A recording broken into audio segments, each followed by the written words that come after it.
Assalamualaikum warahmatullahi wabarakatuh. Waalaikumsalam.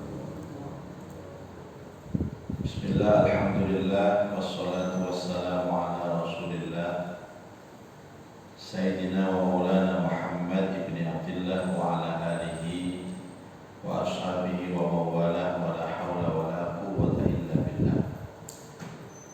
Subhanaka la ilma lana illa ma'allamtana innaka antal alimul hakim. Rabbi shrah li sadri wa yassir li amri wa hlul 'uqdatam min lisani yafqahu qawli, amma ba'du. Ma'asyiral muslimin wal muslimat, hadirin wal hadirat. Pertama mari kita baca suratul Fatihah. Mudah-mudahan sholat kita diterima oleh Allah, dimudahkan kita untuk belajar agama ini melalui kitab Sirah Nabawiyah, dan mudah-mudahan menambah kecintaan kita dan mahabbah kita kepada Rasulullah SAW. Al-Fatihah. A'udzu billahi minasyaitonir rajim. Bismillahirrahmanirrahim. Alhamdulillahi rabbil alamin, arrahmanir rahim, maliki yaumiddin. Iyyaka na'budu wa iyyaka nasta'in. Ihdinas siratal mustaqim. Shiratal ladzina an'amta 'alaihim ghairil maghdubi 'alaihim waladdallin. Amin. Seperti keterangan yang lalu bahwa Rasulullah SAW perjalanan dari Masjidil Haram ke Masjidil Aqsa dalam peristiwa Isra dan Mi'raj. Di Masjidil Aqsa ini Rasulullah melaksanakan sholat berjamaah dengan makmum para nabi dan rasul. Kemudian Rasulullah dari Baitul Maqdis atau dari Al-Masjidil Aqsa naik ke langit yang pertama, bertemu dengan Nabi Allah Adam alaihissalam.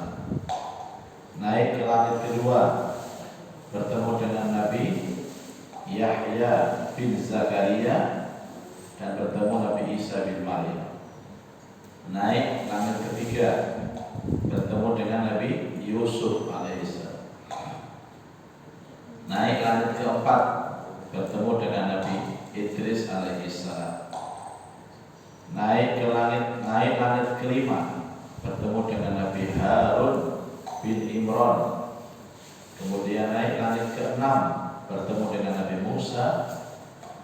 Naik langit ketujuh, bertemu dengan Nabi Ibrahim alaihissalam. Sampai kemudian naik kembali ke Sidratil Muntaha. Di sana ada tempat namanya Baitul Ma'mur. Disinilah Rasulullah bertemu dengan Allah secara langsung dan mengucapkan salam kehormatan kepada Allah, dan dibalas oleh Nabi dengan ungkapan selamat.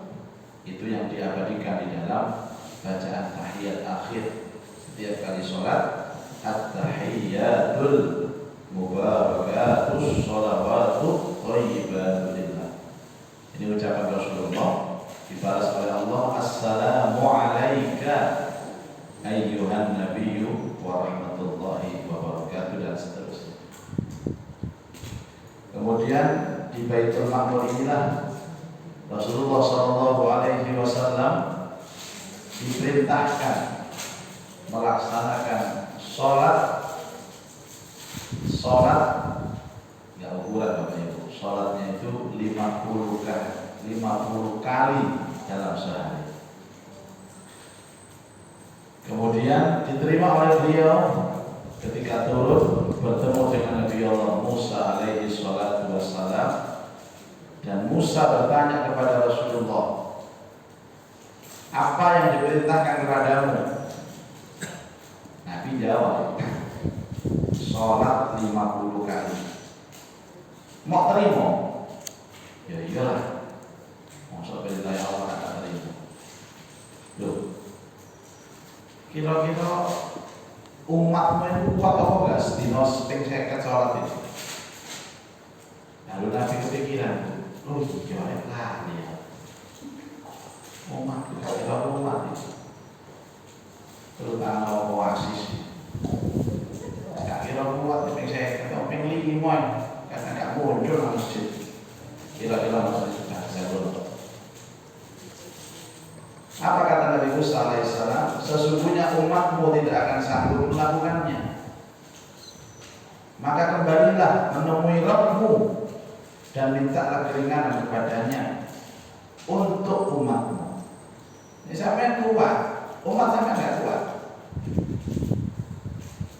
Kemudian beliau memandang ke arah Jibril, meminta pendapatnya, dan Jibril mengisyaratkan itu benar jika memang engkau menghendaki. Ya mau Nabi, nek menurut jenengan itu abot untuk umat jenengan, menurut jenengan kamsul mawon dan Allah mohon keringanan, mohon dispensasi. Nek bahasa ibu-ibu minta diskon. Diskon itu bahasa ibu-ibu, ini mau lama nggak marah diskon. Yang orang lama kok ngenyang itu berarti dia seorang laki-laki yang sholihah.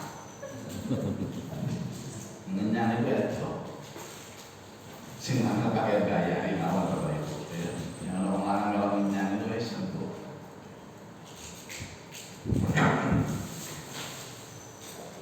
Ngenyangnya setengah jam, jebuse kasih itu. Korbannya sih korban. Ya bakul-bakul kayu itu. Kemudian bersama Jibril beliau naik lagi menghadap Allah Subhanahu wa ta'ala yang tetap berada di tempatnya. Begitulah disebutkan dalam riwayat Al-Bukhari dari beberapa jalan. Kemudian jumlah sholat itu dikurangi 10 dan beliau turun hingga bertemu dengan Nabi Musa dan menyampaikan kabar kepadanya. Wis Musa, alhamdulillah saya naik tadi lagi minta keringanan kepada Allah dan diturunkan 10. Jadi sehari 40 kali. Yo kakek sih ya. Jatuh keringanan mana? Mulai. Iya. Minta keringanan kepada Allah. Akhirnya Rasulullah naik lagi dan terjadi beberapa peristiwa naik turun di dalam rangka untuk mendapatkan keringanan. Akhirnya sampai diringankan sehari hanya 5 kali. Sebenarnya Musa itu minum lagi Pak setelah 5 kali. 5 kali itu masih berat. Kembali lagi. Ini saya lupa sedina pisan naik. Mau tetap ana subuh, kepala beduk kae, subuh angel ngomong itu. Jadi Musa, aku pengalaman waktu biyen iki. Apa kata Rasulullah sallallahu alaihi wasallam? Maaf Nabi Musa, aku malu kepada Allah. Kalimat ini. Aku malu kepada Allah. Dan aku sudah menerimanya. Aku ridho dan aku yakin umatku akan mampu melaksanakan. Buktinya sekarang juga Bapak Ibu, alhamdulillah 24 jam kita hanya diminta untuk menghadap kepada Allah 5 kali. Dan masing-masing 5 kali itu kalau murni sholat saja Bapak Ibu itu hanya paling lama 10 menit. Sholat jadinya ada 10 menit. Itu di jamaah. Ini diwian ya 5 menit. Ini diwian nanti kesusu 2 menit.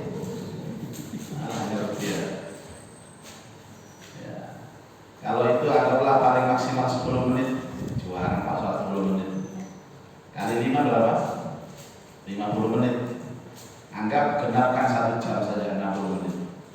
Dan kita punya waktu sehari 24 jam, maka kita sholat itu hanya 1 jam, sisanya 23 jam.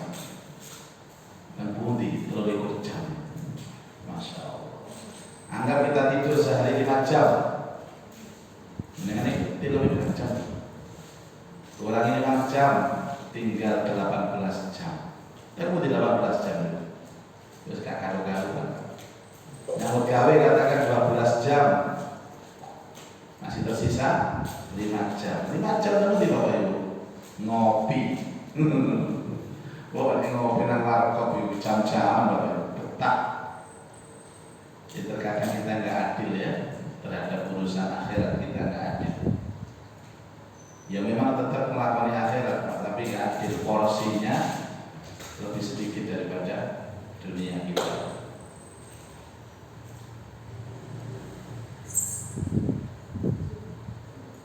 Mana bal-balan Piala Dunia atau Piala Eropa, waduh.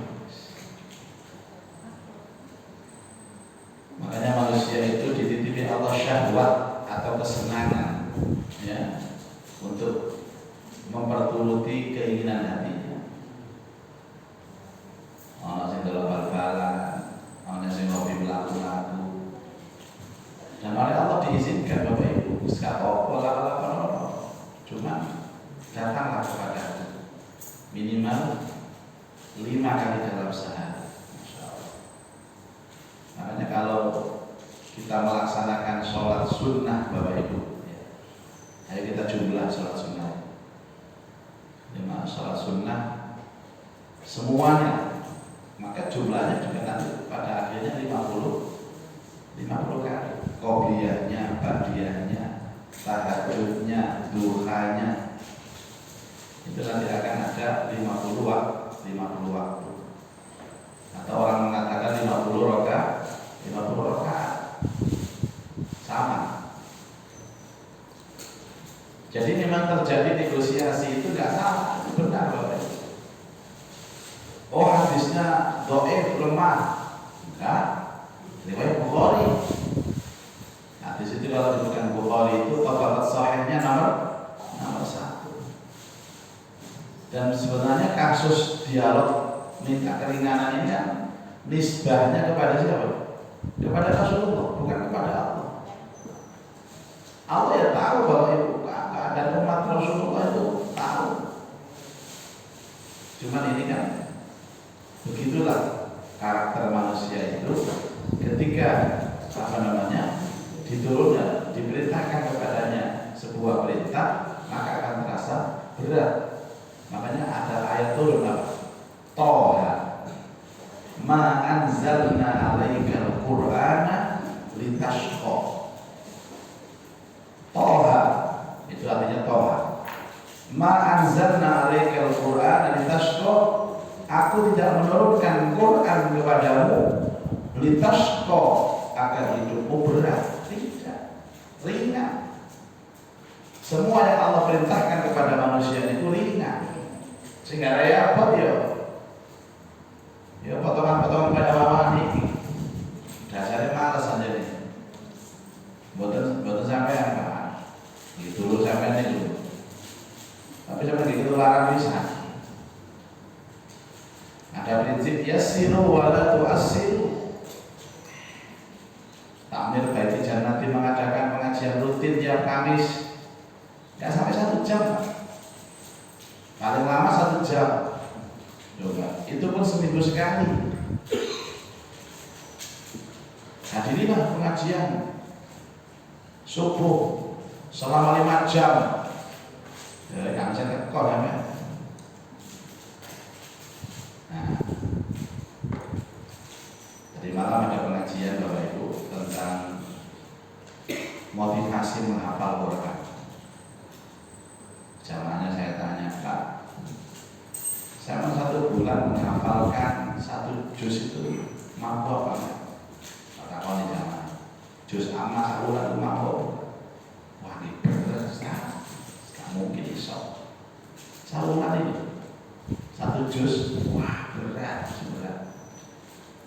Kau nanti 1 bulan, setahun yang belum mesti tidak wajib apa 1 juz. Oke, saya ini umpomo sampai kalau pagi duit bulan Maret pakai duit 100 juta, tapi itu apa 1 juz? Sanggup? Jadi dijawab. Pak ini utak-utak kedoyan malam ini Bapak. Jadi kita ini sebenarnya yang harus dibangun dan dikuatkan kembali apa? Motivasi. Kita selama ini motivasinya ya dunia. diakoni gak diakoni ya sudah. Buktinya kerja begitu lama semangat karena dapat bayar. Ibadah gak semangat, padahal dia yakin setiap pengajian disampaikan bahwa ibadah itu dapat pahala. Jadi jamaah, enggak Ustaz, tapi budi pahala nih, budi gak ketok. Ya itulah. Makanya salah satu bentuk bukti iman seseorang adalah meyakini bahwa apa yang dia perbuat itu pasti mendapatkan balasan dari Allah, baik itu kelakuan apik maupun kelakuan elek.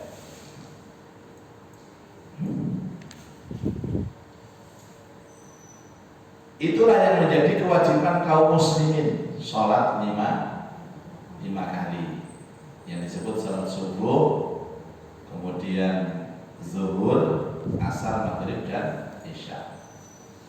Para jamaah sekalian, Ibnu Qayyim menyebutkan bahwa Rasulullah SAW itu melihat Allah tidak seperti manusia biasa.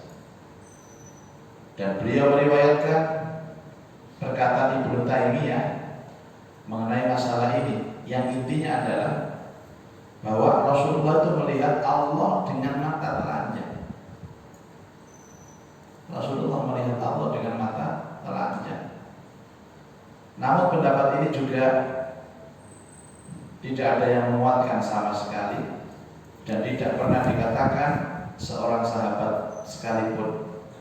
Nah, sedangkan perkataan yang dinukil dari Abdullah bin Abbas bahwa beliau melihat Allah secara mutlak dan beliau melihatnya dengan sanubari.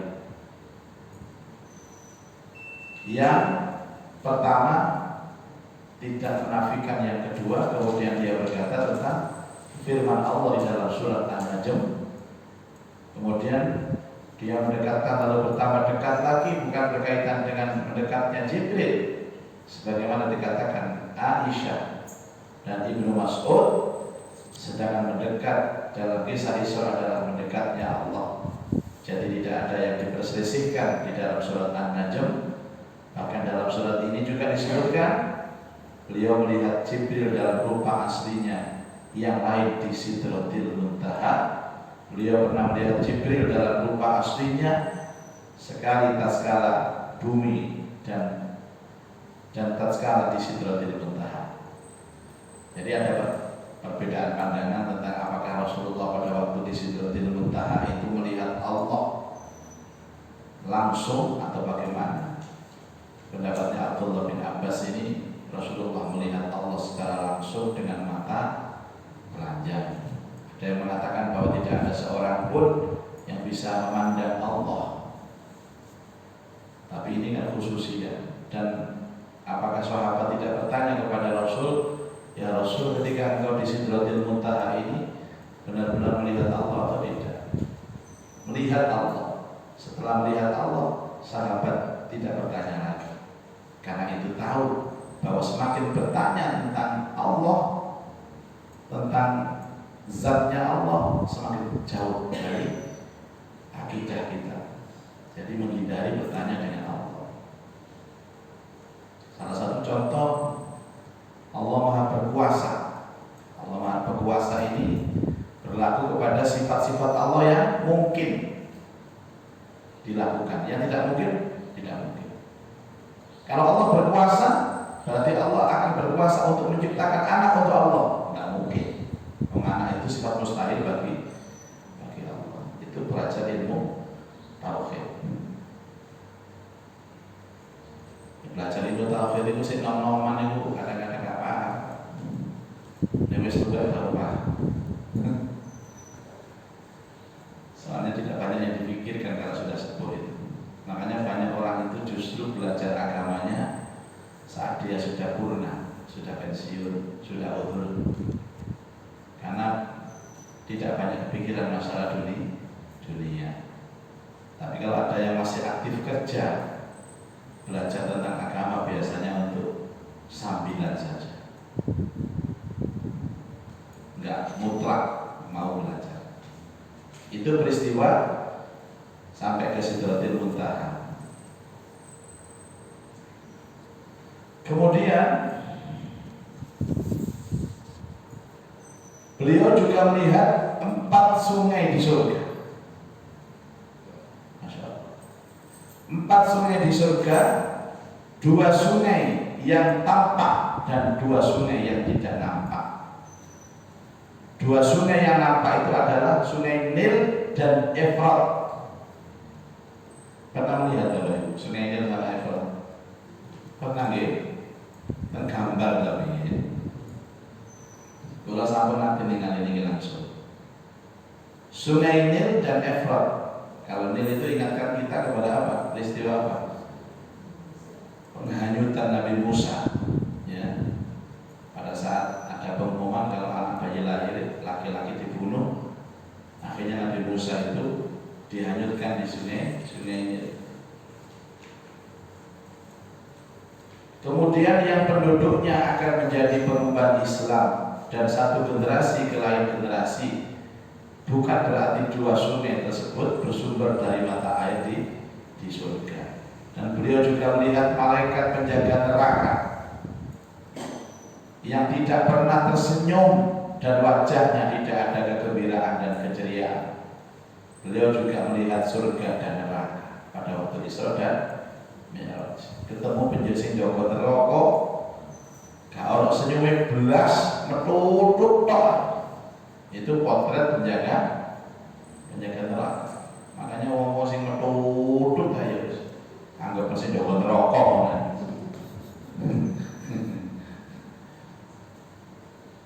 Kemudian beliau melihat orang-orang yang mengambil harta anak yatim. Allah. Secara sewenang-wenang, yang mempunyai bibir seperti bibir onta. Nanti besok itu orang yang suka makan harta anak yatim, bibirnya seperti bibir onta. Wajahnya menongso, lambene kaya onta. Apa onta itu Pak? Gendumble ngoten iki. Lambene ompong ngoten iki.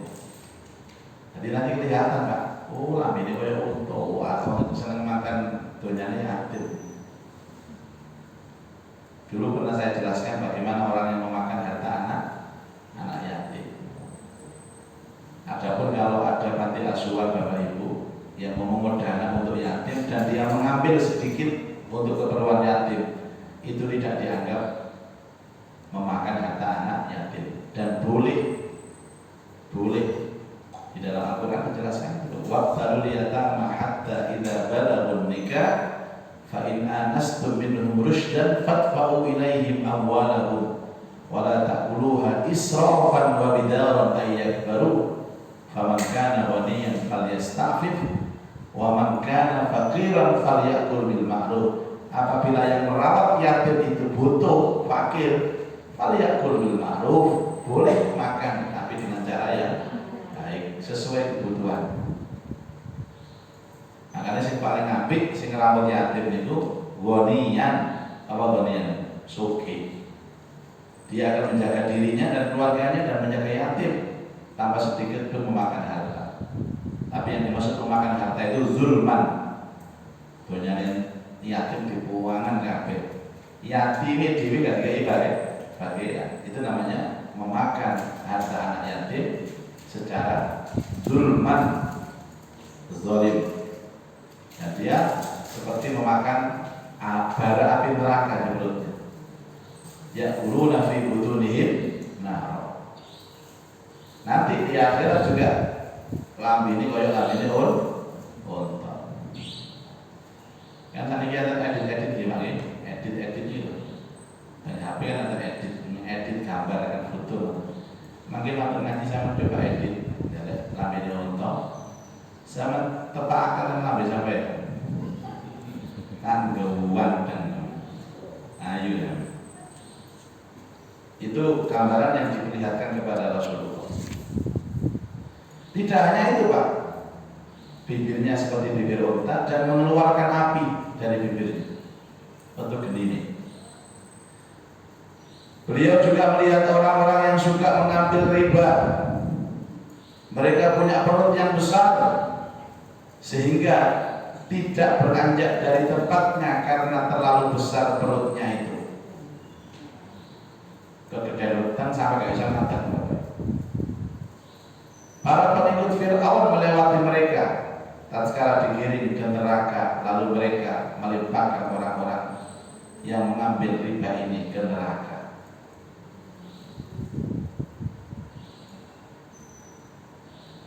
Ini berat Bapak Ibu ya, riba itu ya.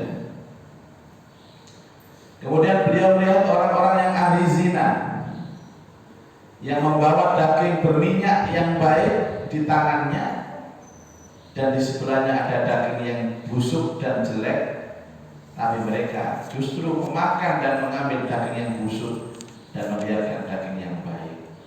Tahu nggak daging yang baik itu siapa? Istrinya. Daging yang busuk itu siapa? Begenggetnya.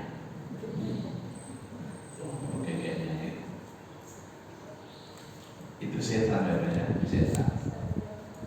Jadi kalau orang lihat itu yang tidak halal itu justru menyenangkan, menggairahkan. Yang halal menjebakkan. Bojone ya si ayu, ya meni-meni, halal, gratis. Bayarane gak sepiro akeh, belum ada didik.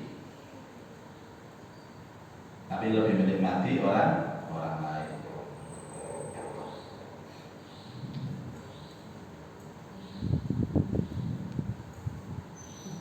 Makanya kadang-kadang orang laki-laki itu kalau uangnya banyak, duit uang kayak iman gak duit, ya bawaannya mesti begitu. Mainannya adalah perempuan. Nek wedok, ini paling duit akeh ngono mlaku-mlaku kelambi menan. Dijamin lanang. Tadi malam ada cerita saya itu diundang oleh pengusaha top Bapak Ibu di hotel.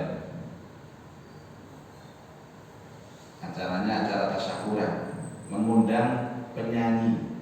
Oh, senengnya penyanyi Pak. Saya diundang para pengusaha. Dan yang mengundang ini seorang konglomerat. Terus saya kan duduk di sebelahnya ajudannya. Jahitan, ngerasanya bosi. Ini penyanyi ini baru ya ini. Baru gimana Pak? Ya ini kan pendatang baru dan khusus disewa untuk nyanyi. Tapi biasanya langsung diajak kemana? Ya pokoknya diajak. Dan itu mau. Pokoknya kalau penyanyi diundang sini, penyanyinya sudah tahu. Mungkin kalau istilahnya diundang oleh panitianya itu dikasih 10 juta. Tapi kalau sudah diajak sama bos ini bisa dikasih 50 sampai 100 juta. Dan siapa perempuan yang tidak mau dengan ajakan itu dikasih 100 juta. Mengancani suami tok. Masa enggak turun ya. Jadi angger undang penyanyi, gak undang nyanyi tok ya. Mboten ngundang karaoke tok nih. Di karaoke sak barangi barang. Oh. Saya baru tahu. Masya Allah. Jarene hati. Untung ini kata duit ya kok sampai koyo ngono. Masalah menghalalkan gampang Pak, ngono ae. Ndara kiai sing madhab-madhab rada-rada nyerempet-nyerempet nang mutang-mutang niku. Dirapelno dhisik terus dijak. Duit Pak. Perempuan ketok duit. Wo, ya bener Pak. Kabeh iki tanpa terkecuali wis termasuk sampean Bu. Betul, ini kan sudah tahu dia, dijelaskan di Al-Quran.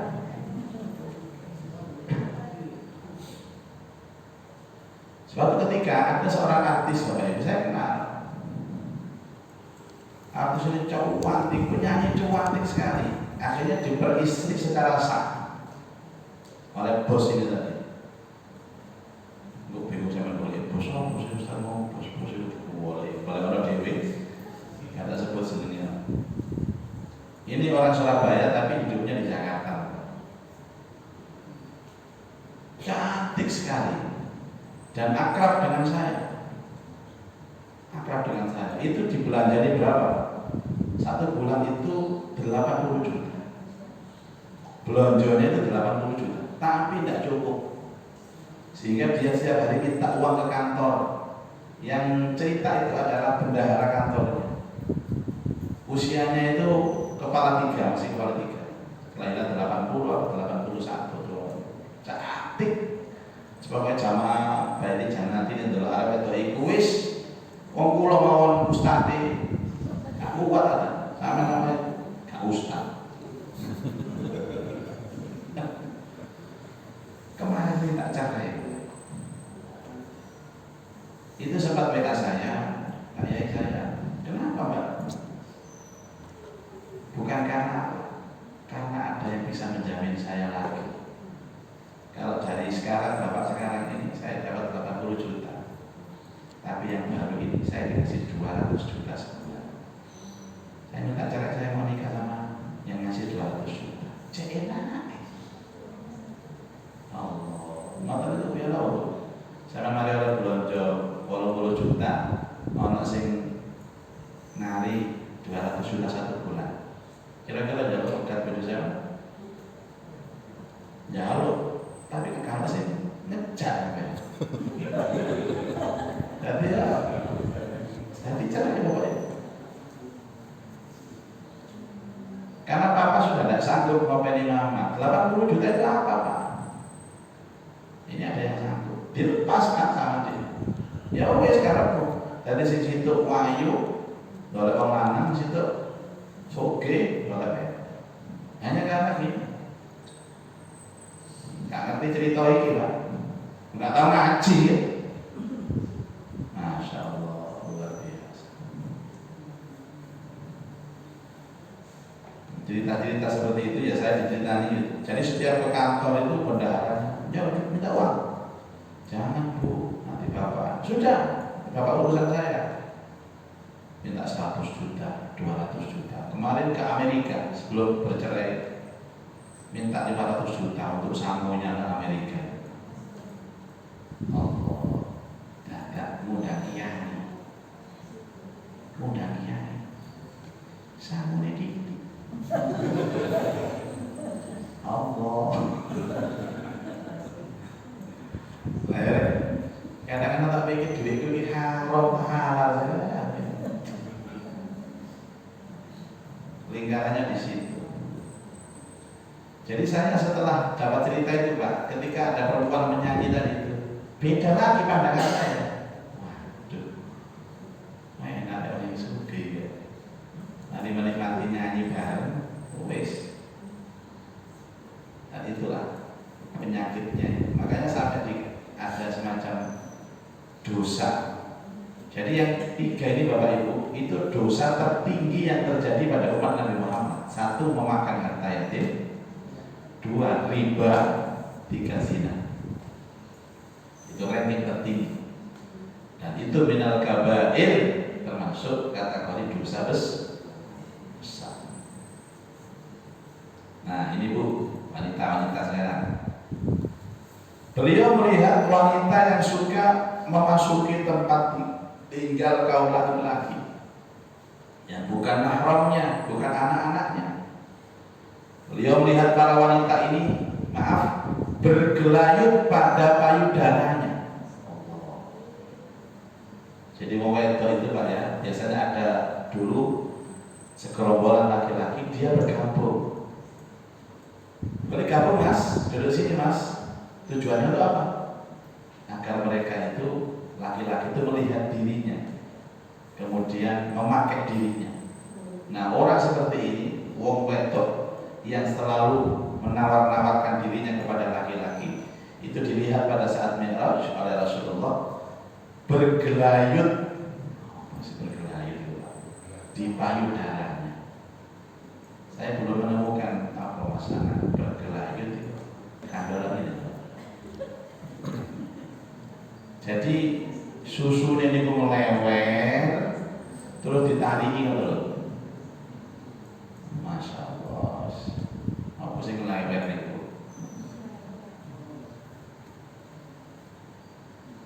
Jadi ada seorang perempuan yang seperti itu.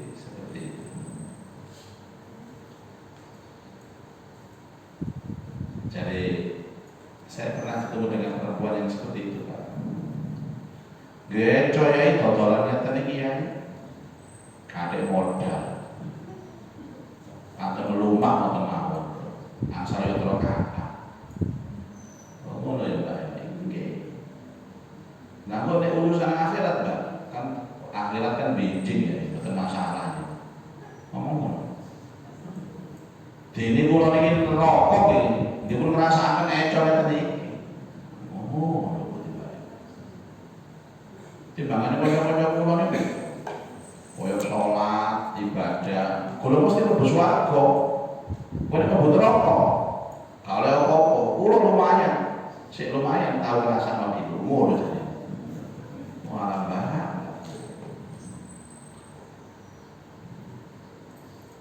Kada bojo sampean. Beda ada. Bojo kula digriya, pengangguran bisa.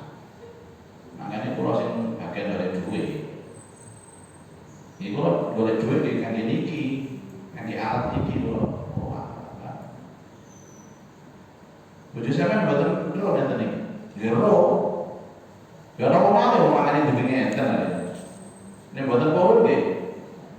Gak mangan ta. Allah. Dan biasanya orang-orang seperti itu adalah punya suami yang suaminya secara ekonomi di bawah standar. Risikonya apa? Dia sendiri juga gantung ekonominya kepada istrinya, dan istrinya itu yang gawe ini melayani bos-bos banget. Ya sembuh banget tadi. Dan seperti ini, kasus seperti ini dari dulu sampai nanti kiamat itu ya ada model itu seperti itu. Saya kan senang ngajinya itu gak ngantuk sampai bapak-bapak terutama. Dan itu gambaran yang dilihat oleh Rasulullah Shallallahu Alaihi Wasallam pada waktu Mi'raj. Ya saya sendiri kan diberi pelajaran bagi orang-orang seperti itu. Jadi mengerti betul keadaan dunia yang seperti itu, yang luar biasa. Dan fitnah terbesar itu fitnah dunia, memang dunia. Makanya sampai dikai urip kata banyak duit itu syukur nang Allah. Sampai duit akeh kelayapan. Kira subuhan nang masjid, yang penting subuhan itu kata banyak duit biasa. Ya Allah. Ini kan duit tapi kan ya kebutuhan sing apik-apik ngono Pak. Jangan nek duit sampai triliunan ya Pak. Saya punya teman itu triliunan Pak. Ya setiap bulan kata-kata wedo. Kayak apa maneh katanya sampean. Ayo sampean renung kata-kata kula kok paling ngaji ambek pelaku mriko. Ya besar-besar iki bener ya. Kira-kira aku suka padha kaya apa sih. Emang duit akeh dari. Dan dia itu penyumbang masjid Bapak Ibu ya, penyumbang musola, penyantun yatim, loman ya, Masya Allah. Jadi dengan uang surga bisa digapai, tapi dengan uang pula neraka dicapai. Surga, uang bisa menjadikan orang itu masuk surga, uang juga bisa menjerumuskan ke neraka. Sama pikir-pikir lah, sama sempat asing syukur sama Allah. Kata duit-duit, tadi pikirannya gak mikir macam-macam. Nggih, gak mikir macam-macam. Saya kira itu Bapak Ibu. Nanti kita lanjutkan tentang gambaran-gambaran dan cerita-cerita yang dilihat oleh Rasulullah pada saat peristiwa Isra dan Mi'raj. Berikut hikmah dan pelajaran yang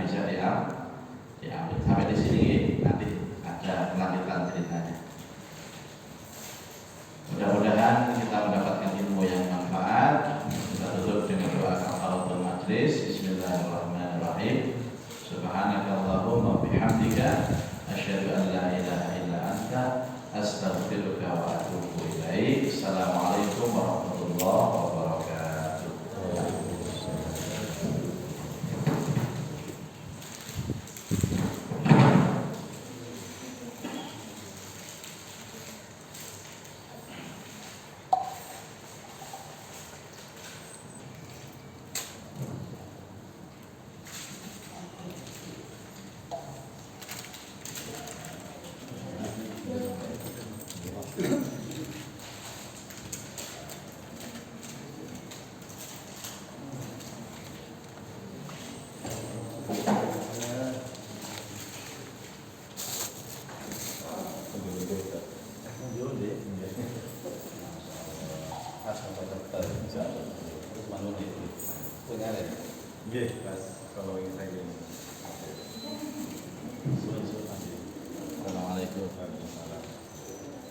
Langsung berangkat.